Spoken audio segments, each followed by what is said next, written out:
ભાવનગરના ગઢેચી રેલવે ફાટક પાસે કેન્દ્રીય વિદ્યાલય તરફ જવાના માર્ગ ઉપર રેશન શોપમાં ગરીબોને આપવામાં આવતું મીઠું જાહેરમાં ફેંકી દીધેલી હાલતે પડ્યું હોવાની જાણકારી પુરવઠા વિભાગને થતાં ટીમ દોડી ગઈ હતી। ગઢેચી રેલવે ફાટકથી કેન્દ્રીય વિદ્યાલય વચ્ચેના માર્ગ ઉપર જાહેરમાં ફેંકાયેલા મીઠાને પગલે જિલ્લા પુરવઠા અધિકારીની ટીમ દોડી જતા અને તપાસ કરતા 17 જેટલા કોથળીઓ મળી આવ્યા હતા। જો કે વ્યાજબી ભાવની દુકાનમાંથી કાર્ડ ધારકોને મફતમાં મીઠાનું વિતરણ કરવાનું હોય છે, જે મીઠાના કોથળા કોઈ ફેંકી ગયું હોય જે મળી આવ્યા બાદ પુરવઠા વિભાગે ધોરણસર કાર્યવાહી કરી આગળની તપાસ હાથ ધરી હતી।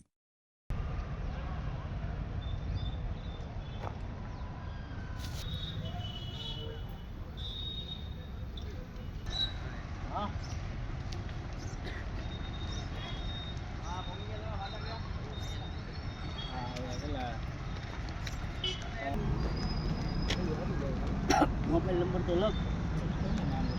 પછી 2 નંબર સાક્ષીમાં લેવા ને ના તો તમે ને આયા સાહેબની માં આવ્યા કીધું ને ત્યાંથી નહીં કઈ જગ્યાએ હા અહીંયા ફાટક વટે ડોન માં ભાઈ બંધ છે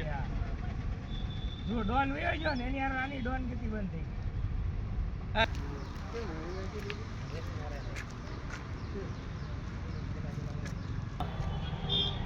વ્યક્તિ મરવાડા છો રેસ હા બે અમે સહિત તો ને હા ભાઈ અમે આપી દઈશું હા બે આઈના ઘરમાં અહીંના સ્થાનિક છે એ લઈ સ્થાનિક આઈના રહેવાસી વાળાને આપી દેવું।